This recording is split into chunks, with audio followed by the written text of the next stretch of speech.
সুশীল সমাজের গুণীজনবৃন্দ, মিডিয়ার, print and electronic মিডিয়ার সাংবাদিক ভাই ও বোনেরা, উপস্থিত সুধীমণ্ডলী, আসসালামু আলাইকুম। এবং সকাল তো বলা যাবে না, আমাদের মধ্যাহ্ন। আমি প্রথমেই আজকে সাপ্তাহিক ছুটি, আপনাদের যে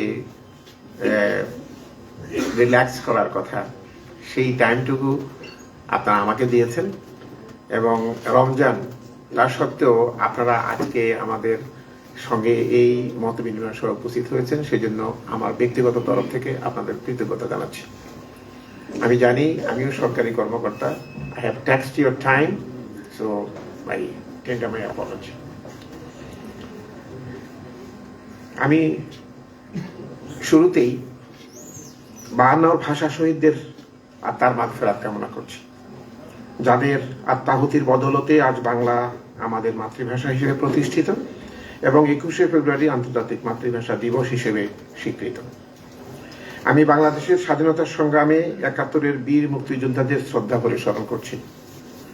আমি স্মরণ করছি বিগত 1.5 দশকের অধিককাল থেকে ফ্যাসিবাদ বিরোধী দীর্ঘ গণতান্ত্রিক সংগ্রামে যারা আত্মাহুতি দিয়েছেন, এবং 24 জুলাই আগস্ট গণ অভ্যুত্থানে যে সকল ছাত্র জনতা অকাতরে প্রাণ দিয়েছেন দেশমাতৃকার সেসব বীর সন্তানদের আমি তাদের আত্মার মাগফিরাত কামনা করছি। প্রিয় উপস্থিতি, আমি মহান আল্লাহ তাআলার কাছে অশেষ শুকরিয়া আদায় করছি এবং বাংলাদেশের জনগণকে আন্তরিক ধন্যবাদ জ্ঞাপন করছি। বিগত 13শ জাতীয় সংসদ নির্বাচনে বাংলাদেশ জাতীয়তাবাদী দল বিএনপিকে ভূমিধস বিজয় অর্জনের মাধ্যমে আগামী 5 বছরের জন্য বাংলাদেশের জনগণের সেবা করার সুযোগ করে দেওয়ার জন্য। এই বিজয় গণতন্ত্রের বিজয়, এই বিজয় বাংলাদেশের বিজয়, এই বিজয় বাংলাদেশের জনগণের।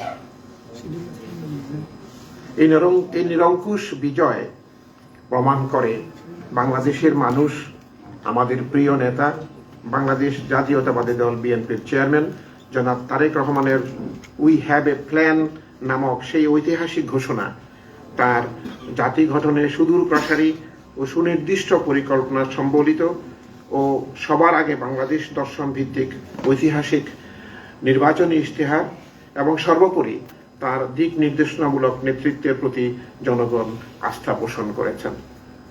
এই ল্যান্ডস্লাইড ভিক্টরি বাংলাদেশ জাতীয়তাবাদী দলের উপর বাংলাদেশ জনগণের প্রতি জবাবদিহিতা ও দায়বদ্ধতার পবিত্র গুরু দায়িত্ব অর্পণ করেছে। বিগত 17 ফেব্রুয়ারি শপথ অনুষ্ঠানের মাধ্যমে প্রধানমন্ত্রী জনাব তারেক রহমানের নেতৃত্বে একটি ইনসাফ ভিত্তিক, বৈষম্যহীন, অন্তর্ভুক্তি ও জবাবদিহিমূলক এবং সমৃদ্ধ মানবিক বাংলাদেশ গড়ে তোলার নতুন গণতান্ত্রিক অভিযাত্রা শুরু হয়েছে। কেমন হবে প্রধানমন্ত্রী তারেক রহমানের এই নতুন সরকার? উত্তর আমার মতে মর্নিং শোজ দ্য ডে। আমাদের প্রিয় নেতা মাননীয় প্রধানমন্ত্রী জনাব তারেক রহমানের বিগত পক্ষকালেরও কম সময়ে সরকার পরিচালনায় যে দক্ষতা, দৃঢ়তা ও মানবিকতার স্বাক্ষর রেখেছেন তা দেশে ও আন্তর্জাতিক পরিমণ্ডলে ভূয়সী প্রশংসা অর্জন করেছে। মাননীয় প্রধানমন্ত্রী ঘোষণা করেছেন তার প্রধান 3টি কাজ হবে: দুর্নীতির লাগাম টেনে ধরা 1, 2, আইন শৃঙ্খলার উন্নয়ন তথা আইনের শাসন প্রতিষ্ঠা এবং 3, সর্বস্তরে জবাবদিহিতা নিশ্চিত করা। এবং এই লক্ষ্যে সরকার প্রতিষ্ঠার ডে 1 থেকে তিনি কাজে নেমে পড়েছেন। প্রিয় উপস্থিতি, আপনারা জানেন বিএনপির নির্বাচনী অঙ্গীকারের মধ্যে অন্যতম প্রধান হচ্ছে হতদরিদ্র ও দরিদ্র জনগণের কাছে ফ্যামিলি কার্ড পৌঁছে দেওয়া, প্রকৃত কৃষকের সুবিধার জন্য কৃষক কার্ড, খান খনন কর্মসূচি, ইমাম, মুয়াজ্জেম, খাদেম ও অন্যান্য উপাসনালয়ের ধর্মীয় গুরুদের মাসিক সম্মানী ও উৎসব ভাতা প্রদান ইত্যাদি। দায়িত্বভার গ্রহণের প্রথম সপ্তাহে মাননীয় প্রধানমন্ত্রী নিজের সভাপতিত্বে আন্তঃমন্ত্রণালয় মিটিং করে এই সবকটি কর্মসূচি বাস্তবায়নে কার্যকর পদক্ষেপ গ্রহণ করেছেন। আগামী 10ই মার্চ পাইলট প্রজেক্টের আওতায় ফ্যামিলি কারের উদ্বোধন হতে যাচ্ছে। আসছে ঈদ উল ফিতরের আগেই ইমাম মুয়াজ্জিমদের মাসিক সম্মানী ও ঈদ বোনাস দেওয়া শুরু হবে ইনশাল্লাহ। একেই বলে নেতৃত্ব, যেমন কথা তেমন কাজ। যেমন নির্বাচনী অঙ্গীকার, তার বাস্তবায়নে তেমনি ডুয়েবল অ্যাকশন প্ল্যান এবং দ্রুততম সময়, এবং স্বয়ং মাননীয় প্রধানমন্ত্রীর নেতৃত্বে। একজন সরকার প্রধান নিজে একটি প্রতিষ্ঠান প্রধান অর্থাৎ সিইওর মতো একটি পরিকল্পনার মাইনিউট ডিটেলস গিয়ে টাইম বাউন্ড অ্যাকশন প্ল্যান বাস্তবায়নের নেতৃত্ব প্রদান সত্যি ইউনিক, সত্যি অ্যামেজিং। বিশ্বে এরকম নেতৃত্বের নজির রয়েছে কিনা আমার অন্তত জানা নেই। My hats off to our honourable people prime minister জনাব তারেক রহমান। প্রিয় উপস্থিতি, মাননীয় প্রধানমন্ত্রীর এখনো পিপল ওরিয়েন্টেড এবং প্র্যাগম্যাটিক নেতৃত্ব কি মেসেজ বা সিগন্যাল দিচ্ছে? আমার মতে সেটা হচ্ছে লিডারশিপ বা এক্সাম্পল, উদাহরণ দিয়ে নেতৃত্ব। আগে নিজে করুন, তারপর বলুন এটা করেন।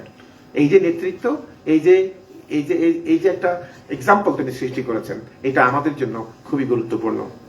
তিনি নেতৃত্বের উদাহরণ সৃষ্টি করে চলেছেন, নিজে করে দেখাচ্ছেন, অন্যদেরও এমনটি করতে হবে এবং তা করা সম্ভব।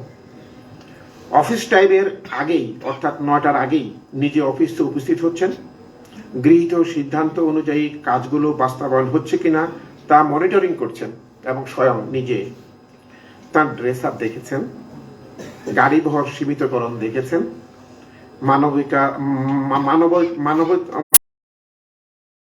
মেসেজটা হচ্ছে অফিস ডিসিপ্লিন, মেসেজটা হচ্ছে স্ট্রিক্টলি মানতে হবে এই পাংচুয়ালিটি এবং অফিস ডিসিপ্লিন। এবং এটা হচ্ছে টিপ অফ দি আইসবার্গ। প্রচন্ড হিমায়ের ভিতরে আছে, টিপটা উপরে। এই টিপ দেখে বুঝতে হবে ভিতরে কি আছে। একটা বা দুটো এক্সাম্পল এটা দিয়ে উনি দেখাচ্ছেন how to lead a country. My hats off to our honourable prime minister once again. প্রিয় উপস্থিতি, গত 1.5 দশকের অধিক কাল থেকে ফ্যাসিস্ট রেজিমে বাংলাদেশের জনপ্রশাসন, পুলিশ সহ অন্যান্য সরকারি অফিসে যেভাবে দলীয়করণ করা হয়েছে সেই ইতিহাস আপনাদের সকলেরই জানা আছে। পলিটিসাইজেশন যেভাবে হয়েছে, বিভিন্ন স্তরে স্তরে পলিটিসাইজেশন হয়েছে। এক স্তরকে যদি সরিয়ে দেন, পরের স্তর যিনি আসছেন উনিও তারই দল, পরের যিনি আসছেন তিনিও তারই দল। আমরা মহা কষ্টে আছি। গত অন্তর্বর্তীকালীন সরকারের সময় যে জঞ্জাল সরাবার কথা ছিল, সেই জঞ্জাল সেভাবে সাকসেসফুলি তারা সরাতে পারেননি। এটা একটা বড় চ্যালেঞ্জ আমাদের জন্য রয়ে গেছে। জনপ্রশাসনে যে মেরিটোক্রেসির বাংলাদেশ আমাদের জনাব তারেক রহমান, আমাদের প্রিয় নেতা, ঘোষণা করেছেন বাংলাদেশ চলবে মেধার ভিত্তিতে, বাংলাদেশ চলবে, প্রশাসন চলবে দক্ষতার ভিত্তিতে। আগের মতো নিজের আমার দলের দলীয় লোকজনকে প্রাধান্য দেয়া হবে না। স্পষ্ট, ভেরি ক্লিয়ার। এখন আর জনাব তারেক রহমান বাংলাদেশের বিএনপির দলীয় person non. He is the prime minister of the entire country, of the entire people. এটা মনে রাখতে হবে এবং আমাদেরকে সেই কথা মনে রাখতে হবে। সামনে আমাদের এগোতে হবে। আমরা একটা ইনক্লুসিভ জাতি হিসেবে সবাইকে মিলে ঐক্যবদ্ধভাবে সামনে একটা সমৃদ্ধ বাংলাদেশ করতে চাই। এই হচ্ছে আমাদের নেতা জনাব তারেক রহমানের ঘোষণা। গত যে একটা ডার্ক পিরিয়ড আমরা অতিক্রম করেছি ফ্যাসিস্ট রেজিমে, সেটা কি ছিল? A state of panicky, a state of terror, reign of terror, তাই না? চারিদিকে ছিল ভীতি, ভয় এবং ফিয়ার সাইকোসিস। Everybody was on the run. আমার বিরুদ্ধে 7টা মামলা ছিল। আমার মনে হয় এই হাউসে যারা আছেন এবং বিশেষ করে যারা তখন গণতান্ত্রিক আন্দোলনের সংশ্লিষ্ট ছিলেন প্রত্যেককে মামলা দিয়ে জর্জরিত করা হয়েছে। হামলা, মামলা, গুম, কি না করেছেন তারা। এই যে একটা সামাজিক মানে নৈরাজ্য সৃষ্টি হয়েছে, কি অর্থনীতির ক্ষেত্রে, সমাজের প্রত্যেকটি ক্ষেত্রে এই ধরনের নৈরাজ্য সৃষ্টি করা হয়েছে। কথাগুলো বলছি এই জন্য আমাদের ভুলে গেলে চলবে না আমরা কোন পরিস্থিতি থেকে আল্লাহ আজকে আমাদেরকে এই পরিস্থিতিতে এনেছেন। তিনি চলে গেছেন, পালিয়ে গেছেন, কিন্তু তার যে লোকজন তাদের অনেকেই কিন্তু এখনো রয়ে গেছেন আমাদের সমাজের রন্ধ্রে রন্ধ্রে বিভিন্ন জায়গায়। আমাদের সাবধান থাকতে হবে, ঐক্যবদ্ধ থাকতে হবে, যাতে করে আমাদের যে সার্বভৌমত্ব, আমাদের যে স্বাধীনতা, আমাদের যে টেরিটোরিয়াল ইন্টিগ্রিটি, এসব নিয়ে আমরা কখনো ঝুঁকিতে না পড়ি। হ্যাভিং সেড সো, নির্বাচন শেষ, নতুন একটা চ্যাপ্টার শুরু হয়েছে। এখন সেই চ্যাপ্টারটা হচ্ছে জাতি গঠনের চ্যাপ্টার, বিল্ডিং নেশন অ্যাফ্রেশ। সাংবিধানিক আপনার একেবারে সংবিধানকে টুকরো টুকরো করে ফেলা হয়েছে। আমাদের নির্বাচনী ইশতেহার হচ্ছে আমরা সাংবিধানের যে সমস্ত প্রয়োজনীয় সংবিধান ইমিডিয়েটলি সে সমস্ত সংবিধান সংশোধনের সেই স্টেপে আমরা হাত দেব। সংবিধান সংস্কার কমিশন করেছে গত সরকার, আমাদের সঙ্গে ঐক্যমত্য কমিশনের মিটিংও হয়েছে, অনেকগুলোতে আমরা একমত হয়েছে। কিছু কিছু ব্যাপারে আমাদের দ্বিমত ছিল, নোট অফ ডিসেন্টও দিয়েছি। সেই নোট অফ ডিসেন্ট গুলো কেন দিয়েছি সেই কথাগুলো আমরা আমাদের নির্বাচনী ইশতেহারে উল্লেখ করেছি। বলা হয়েছে নির্বাচনী ইশতেহারে যদি নোট অফ ডিসেন্ট দেওয়া হয় এবং জনগণ যদি সেই দলকে সেই নোট অফ ডিসেন্ট সহ ভোট দিয়ে নির্বাচিত করে, তাহলে জনগণ কি ঘোষণা করলো, এই নোট অফ ডিসেন্ট বাস্তবায়ন করার অধিকার সেই দলকে দেয়া হলো, ঠিক কিনা? তাহলে আমাদের জন্য এখন নোট অফ ডিসেন্ট অনুসারে এবং জনগণের ঐক্যমত্যের ভিত্তিতে এখন সামনে এগিয়ে যাওয়া, সংবিধান সংশোধন থেকে জনগণের উপকারের জন্য যা যা ইশতেহারে ঘোষণা করা হয়েছে ইনশাআল্লাহ আমরা পর্যায়ক্রমে সমস্ত কিছু বাস্তবায়ন করব। কিন্তু আমাদের সকলের ঐক্যবদ্ধ থাকতে হবে, জাতি হিসেবে সকলকে ঐক্যবদ্ধ থাকতে হবে। এবং একটা জিনিস মনে রাখতে হবে, আমাদের ইশতেহারে জনাব তারেক রহমান আমাদের প্রিয় নেতা ঘোষণা করেছেন, কি ঘোষণা করেছেন? নো ভেঞ্জেন্স, নো প্রতিহিংসা, নো ভেন্দেতা। আমরা ঐক্যবদ্ধভাবে একটা শান্তি প্রিয় জাতি হিসেবে বসবাস করব। এবং বলা হয়েছে যে আমরা দরকার হলে রিকনসিলিয়েশন কমিশন করব। আপনার সাউথ আফ্রিকার কথা মনে আছে, নেলসন ম্যান্ডেলার কথা মনে আছে, কি রকম কষ্ট দিয়েছে ওনাকে, কিন্তু উনি কি করেছেন? সমস্ত সবাই মিলে ঐক্যবদ্ধভাবে জাতিকে সামনে এগিয়ে নিয়ে গেছেন। হি ইজ এন এক্সাম্পল, সারা বিশ্বে উনি একজন এক্সাম্পল। তো আমাদের নেতা সেই কথাই বলেছেন যে আমাদের দরকার হচ্ছে আমরা কোনো প্রতিহিংসার রাজনীতি করব না, আমরা সবাই মিলে ঐক্যবদ্ধভাবে সামনের দিকে এগিয়ে যাব। আমি জানি আমি খুব হাস কথাগুলো বলে ফেলছি কিনা, বাট প্রকৃত সত্য কথাগুলো আমাদের বলতেই হবে। আমাদের যেহেতু আমি জনপ্রশাসনের মন্ত্রণালয়ে আমাকে উপদেষ্টা নিয়োগ করা হয়েছে, আমি সেজন্য ব্যক্তিগত তরফ থেকে আমাদের নেতা জনাব তারেক রহমান প্রতি আমার ব্যক্তিগত কৃতজ্ঞতা জানাচ্ছি। এখন মেরিটোক্রেসির বাংলাদেশ, মেরিটোক্রেসির মেধাভিত্তিক যে বাংলাদেশের কথা তিনি ঘোষণা করেছেন, আমাদের পবিত্র দায়িত্ব হবে সেই কথাটা অক্ষরে অক্ষরে পালন করা। আগের মতো দলীয় কারণে, দলীয় প্রভাবের কারণে কাউকে স্বজন প্রীতি করা, দলীয় লোকজনকে বেশি প্রশ্রয় দেওয়া, অন্যের উপর অন্যায় করা, এই সমস্ত যেন আমরা না করি। আমরা সিরাতুল মুস্তাকিমে চলতে চাই, আইন অনুযায়ী, বিধি অনুযায়ী যার যা প্রাপ্য সেটা দেওয়া হবে। যারা অন্যায় করেছে তাদেরকে ছাড় দেওয়া হবে না। অন্যায় যেটা হয়ে গেছে সে অন্যায়ের বিধি অনুযায়ী অন্যায়ের বিচার হবে। কিন্তু সামনের দিকে আমরা সুন্দরভাবে চলবো, একীভূতভাবে চলবো, ডিসিপ্লিন মেনে চলবো এবং খেয়াল রাখবো যে জনগণের কল্যাণই হচ্ছে আমাদের মূল মন্ত্র। জবাবদিহিতা আমাদের নিশ্চিত করতে হবে।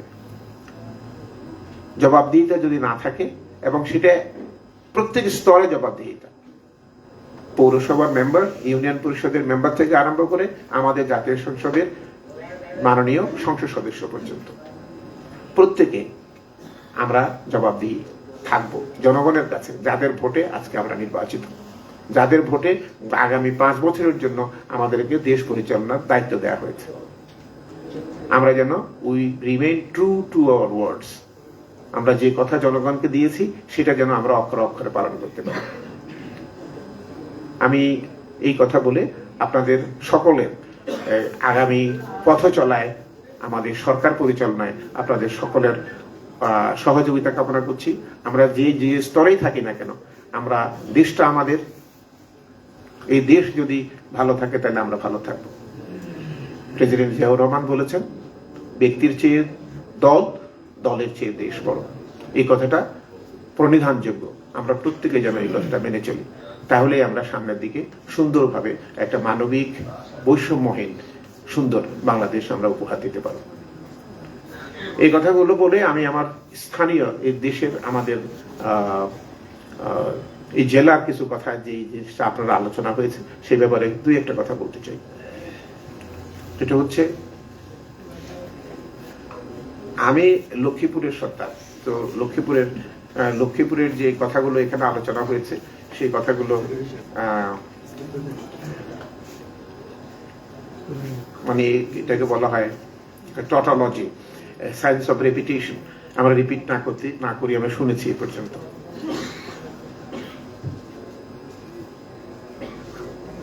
লক্ষ্মীপুর জনাব শহীদুদ্দিন চৌধুরী অ্যানি, উনি he is like my younger brother. তার বড় ভাইরা আমার বন্ধু, জানেন, Happy. So we are brothers, আমরা একত্রে রাজনীতি করেছি। We are friends, we are brothers, we are co-patriots. তো লক্ষ্মীপুরের সাথে, দেশের সাথে আমরা এক, এবং একইভাবে কাজ করব সমন্বিতভাবে ইনশাল্লাহ। এবং আমার সঙ্গে কথা হয়েছে, লক্ষ্মীপুর ফার্স্ট, মানে চ্যারিটি বিগিনস অ্যাট হোম। আমার যেমন সারা বাংলাদেশ নিয়ে, আমাকে তো সারা বাংলাদেশ নিয়ে ভাবতে হবে, পানি সম্পদ মন্ত্রীকে সারা বাংলাদেশ নিয়ে ভাবতে হবে। তারপরও কথা থাকে চ্যারিটি বিগিনস অ্যাট হোম। আগে নিজের ঘর পরিষ্কার করো, নিজের ঘরের কি আছে সেটা ঠিক করো, তারপরে অবশ্যই প্রত্যেকেই যদি আমরা ঘরের কাজটা আগে করি, তাহলে এই যে একটা একটা করে কিউমুলেটিভ যে রেজাল্টটা হবে, that will help build a nation. আমি মনে করি লক্ষ্মীপুরের কাজটা যদি আমি স্পেশাল আগ্রহ করে কাজ করি, এটা কোনো অন্যায় হবে না। এবং আমি আশা করি আমাদের পানি সম্পদ মন্ত্রী মহোদয়, আমার শহীদুদ্দিন চৌধুরী অ্যানি মহোদয়, উনিও আমার সঙ্গে একত্রে, আমরা দুইজন একত্রে মিলে এই লক্ষ্মীপুরের বৃহত্তর নোয়াখালী উপকার কল্যাণে আমরা একত্রে কাজ করব। আমি স্পেসিফিক ইস্যুতে না গিয়ে 2-3টি কথা শুধু বলবো। পানি সম্পদ মন্ত্রণালয়ের আগে ডেপুটি কমিশনার যিনি ছিলেন, উনি, আমি এখানে আসার পরে আমাকে বলেছিলেন যে ভুলুয়া নদীতে পানি প্রবলেম হচ্ছে, সেখানে রি-এক্সকাভেশন লাগবে। তো he sent a due letter to the ministry. I asked him for a copy of the letter. আমি আবার ওইটাকে লিখে মন্ত্রণালয়ে দিয়েছি। তো আমাদের সৌভাগ্য যে এখন তো পানি সম্পদ মন্ত্রী আমাদেরই। তো আমরা আশা করি এই ভুলুয়া যে ব্যাপারটা, এটা এখন আর কোনো বাধা হবে না। এটা আমরা রাইট, এটা আমরা, আমি জানি না আপনার কাছ থেকে শুনেছি, বাট আই নো দিস, আগে থেকে জানতাম। তো এইটা আমাদের জন্য মনে হয় কুইকলি সমাধান করা সম্ভব হবে। আমি রোডস এন্ড হাইওয়েজের কথা বলবো। এই বেগমগঞ্জ থেকে এই পর্যন্ত আসতে কোমর ব্যথা হয়ে গেছে। তো এইটা আমি খুব দুঃখিত বলার জন্য, কিন্তু আমি না বলে পারছি না। এইটা একটু যদি অনুগ্রহ করে দেখেন, অন্তত কিছু না হোক। আমি যেহেতু যোগাযোগ সচিব ছিলাম, I know how painful it is for you. সেটা হচ্ছে মেইনটেনেন্সের টাকা পাচ্ছেন না তো আপনি, আই নো দ্যাট। আপনি আমাদের অন্তর্বর্তীকালীন সরকারের মাননীয় সড়ক উপদেষ্টা যিনি ছিলেন, ওনার কাছে আমি ব্যক্তিগতভাবে তো ভেবেছিলাম যে, বলেছিলাম যে একটু কুইকলি এটা কিছু একটা করেন, জনগণের প্রবলেম হচ্ছে। আরে ভাই, আপনি যদি বাজেট থেকে টাকা না ছাড়েন তো কাজ হবে কি করে? ফিল্ডে এক্সিএন সাহেবটা তো বাড়ি থেকে টাকা এনে খরচ করবে না, টাকাটা তো দিতে হবে। Allocation has to come to the account, নাকি? এটা তো আসতে হবে।